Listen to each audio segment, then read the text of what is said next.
Welcome to another podcast of Mad in Love. I'm Dr. David Hawkins from the Marriage Recovery Center and the Emotional Abuse Institute. We are back with my colleague, Jonathan Glover, and my producer, Katie Buckley. Welcome, both of you. And we're going to break down some of the stories, always kind of exciting and a little scary, break down some of the stories that are shared on Reddit. One more. It's going to be about a difficult separation.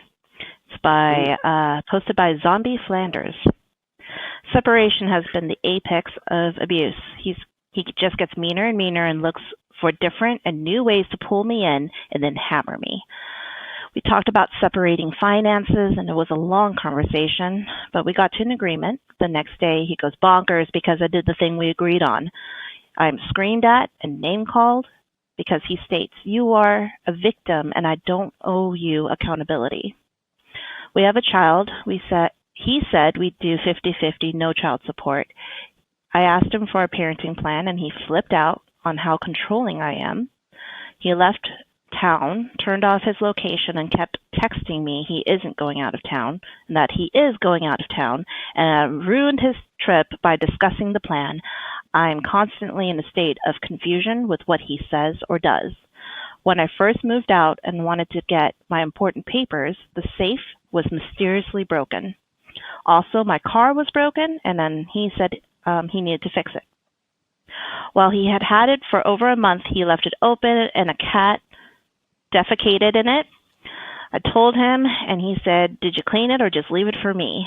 So I could constantly work on your car all the time and you just leave cat excrements in it."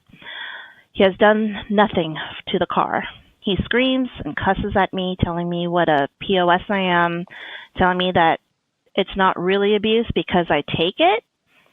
He asks me for sexual favors, and I do them just to make sure he stays peaceful and nice for a little while. I feel used and stuck in a nightmare. I know it's all wrong, but I'm overwhelmed and anxious, and I just want it to stop. There is no reality. I feel surrounded by landmines. It's hard to keep my sanity almost, but I try. I try to be a good mom. I do my work, and I go to my support group meetings and therapy. I knew it was going to be bad, but this is almost impossible.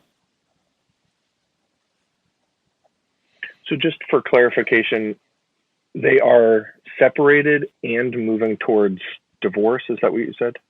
It just says that separation has been the apex of abuse, but it doesn't sound to me like they're physically in separate locations. Oh, okay. Oh, I was assuming they were in separate locations. Maybe, maybe not.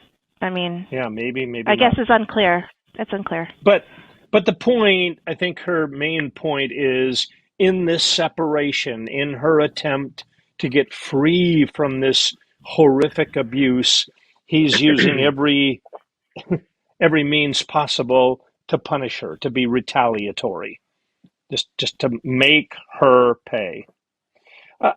I want to applaud her while she's clearly in over her head, and anybody who's watching this podcast probably is feeling in over their head. This person certainly is. In fact, she says she's in a constant state of confusion. I want to applaud her. She's in a support group and she's in counseling. Wow. Good on you, separated. Good on you. Because that's step one. That's step one, is to get support and to get some help. And this is huge, huge stuff. Not entirely dissimilar to other conversations we've had so far today. What do you do when you're with someone who's just over the top abusive and punitive and retaliatory?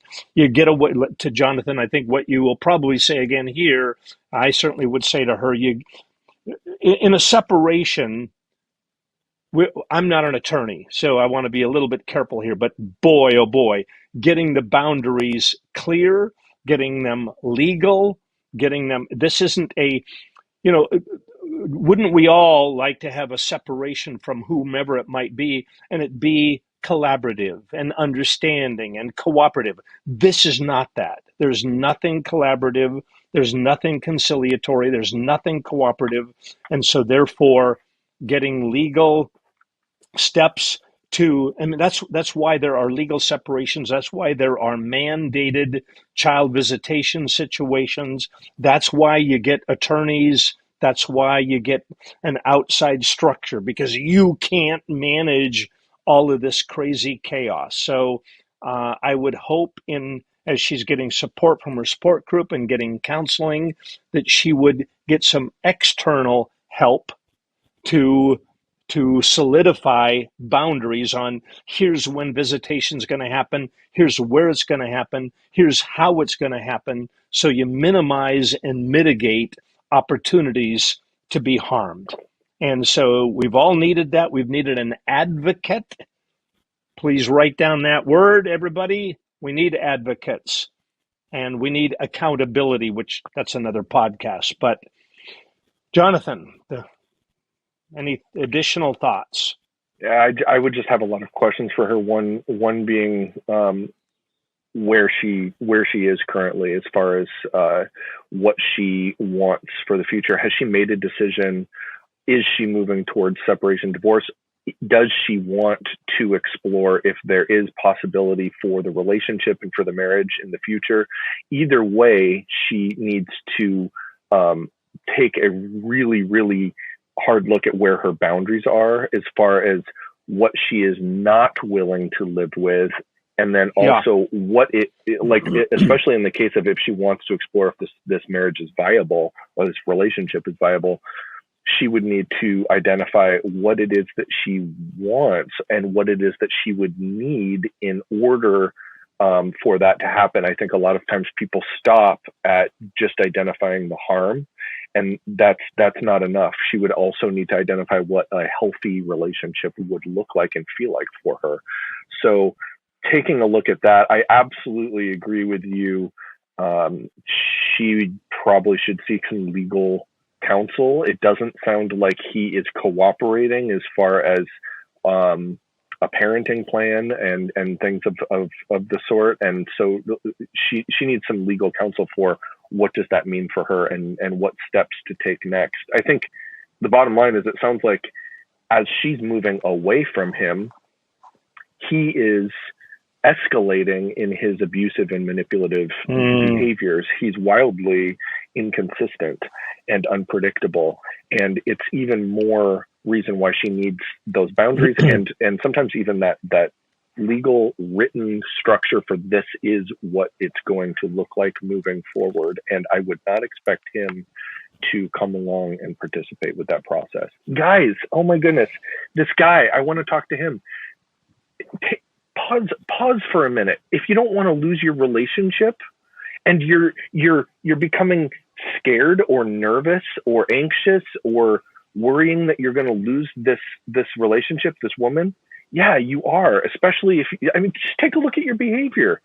How on earth do you think that the natural response is for her to desire closeness with you when this is the way that you're behaving? Come on. Yeah. I want to go off on another quick tangent. I think we have time for one tangent here. Everybody who comes to the Marriage Recovery Center, the Emotional Abuse Institute, they come in a constant state of confusion, right? Mm-hmm. And Jonathan, please help me thread this needle, because I don't want to put undue pressure on someone who's already being victimized. However, we have a colleague, Dr. Linnae, and Dr. Linnae likes to use the phrase, look at the data. Look at the data. Meaning, if this woman, she doesn't totally, now again, Jonathan, have my back here. Help me thread this needle. I do want to say to you, look at the information. Look at the information. This guy, you used the word, Jonathan, that he's unpredictable. I would say that's true, and it's also not true. He's predictably unpredictable. He's predictably chaotic. He's predictably abusive. He's predictably harmful. He's predictably selfish. There's a lot of things that are predictable. So if she steps back far enough, and if anybody who comes to the Marriage Recovery Center steps back enough, we can look at the data points and we can put together a picture, and then that will help you make better choices so that you're not in a constant state of confusion. How do we help, Jonathan? How do we help the woman that we see every day not be in a constant state of confusion or destabilized, or how do we help them with that? I think there's a few different ways as far as the means. Sometimes it's through individual work, sometimes it's through group work, like the Redeemed program or something of the sort. But it's really taking a look at what are your values, who are you, and where are your boundaries, what are your expectations. And similar to what I was saying before, it's important to look at what are you not okay with, but it's also very important to identify what it is that you want a relationship to look like, or how you would define a healthy relationship. I've worked with some people who can do that, and other people who cannot. They can't define what a healthy relationship would look like, and that's another topic altogether, and that would require some look and looking into, in that case, for example, where does this come from for you as far as history, your internalized narratives and expectations about what it means to be a man or a woman or a husband or a wife, or in an intimate relationship. What are the expectations and where does that come from? So sometimes that needs to be unpacked as well. Yeah. All right. Well, heavy stuff. This is Katie. You've brought, not surprisingly, you brought heavy stories with no simple, easy answer, but there are answers. There we can gain clarity, and with clarity, we can make good choices about a good path forward. Mm-hmm. All right. Well, I want to thank you so much, Jonathan, for being with us again today. It's been, as always, lively. Listeners, as always, if any of this resonates with you, please know that we are available to help. These are complex situations, and we don't provide simple answers, but we will help you find a good path forward. You can reach out to us by visiting www.marriagerecoverycenter.com to learn more about what we do, and you can find that information in our show description. If you've enjoyed today's show podcast, please give it a 5-star rating and be sure to subscribe to our channel to be notified of new episodes.